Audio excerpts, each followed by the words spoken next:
नमस्कार, special report में मैं हूं आपके साथ अदिति और आप देख रहे हैं डीपीके न्यूज। किसानों के आंदोलन को आज 100 दिन पूरे हो गए हैं, लेकिन किसानों और सरकार के बीच का गतिरोध अभी भी बरकरार है।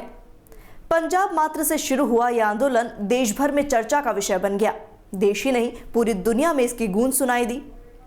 शुरुआत में कहा गया कि यह सिर्फ पंजाब का आंदोलन है, लेकिन उसके बाद हरियाणा से लोग जुड़े, राजस्थान से लोग जुड़े और कहा यह भी गया कि यह आंदोलन चंद राज्यों का रह गया है।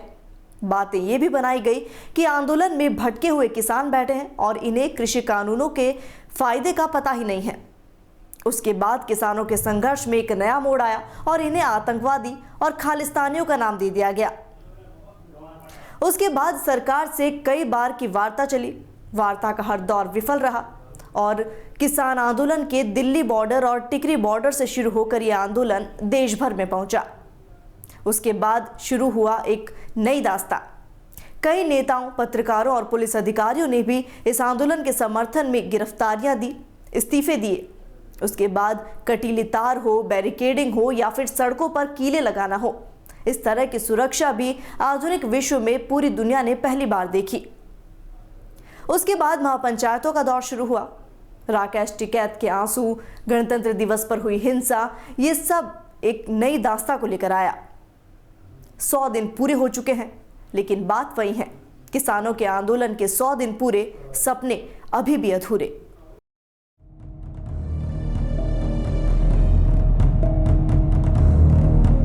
किसान आंदोलन के शुरुआत के कुछ दिनों में वार्ताओं का दौर भी चला, लेकिन इसके बाद सरकार की संवादहीनता को देखकर लगा कि सरकार ने ये इशारा कर दिया है कि अब आप चाहे कितने भी आंदोलन कर लें, हमें कोई मतलब नहीं।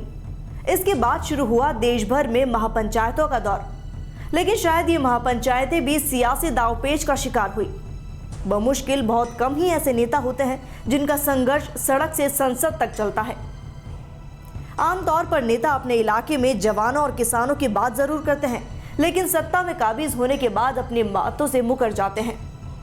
हालांकि राजस्थान में किसान महापंचायत के नाम पर राजनीतिक पार्टियां अपनी दाल गलाने में हैं, लेकिन किसानों की महापंचायत जगह जगह जागरूकता भी ला रही है। 100 दिन पूरे होने के बाद किसानों का रुख अब एक बार फिर दिल्ली की तरफ हो गया है। किसान अब 6 मार्च यानी कल केएमपी एक्सप्रेस वे पर 5 घंटे की नाकाबंदी करेंगे। किसान ये विरोध सुबह 11 से शाम 4 बजे के बीच करेंगे। इस विरोध के चलते कुंडली मानेसर पलवल एक्सप्रेसवे को अलग अलग स्थानों पर बंद भी किया जाएगा। आंदोलन के 100 दिन पूरे हो गए हैं। ऐसे में आज किसान नेता राकेश टिकैत दोपहर 1 बजे टिकरी बॉर्डर पहुंचे और किसान नेताओं के साथ बैठक कर अब आगे की रणनीति बनाने में जुटे हैं। उसके बाद टिकैत सैफई जाएंगे और वहां महापंचायत में हिस्सा लेंगे। वहीं दूसरी ओर यूपी के अलीगढ़ में अखिलेश यादव किसान महापंचायत में हिस्सा लेंगे। इसमें 20,000 से ज्यादा किसानों के आने की संभावना बताई गई। किसानों के आंदोलन के 100 दिन संघर्ष भरे रहे। शुरुआत में दिल्ली और बॉर्डर्स पर ठंड में किसान बैठे रहे। उसके बाद वार्ताओं का दौर चला। केंद्र सरकार ने बजट में किसानों को राहत देने की कोशिश की। प्रधानमंत्री नरेंद्र मोदी ने भी कई बार आके फायदे और नुकसान के बारे में बताया, लेकिन गतिरोध अभी भी बरकरार है। संघर्ष का शतक लगने के बाद भी किसान खाली हाथ ही है, यानी आंदोलन के 100 दिन तो पूरे, लेकिन सपने अभी भी अधूरे।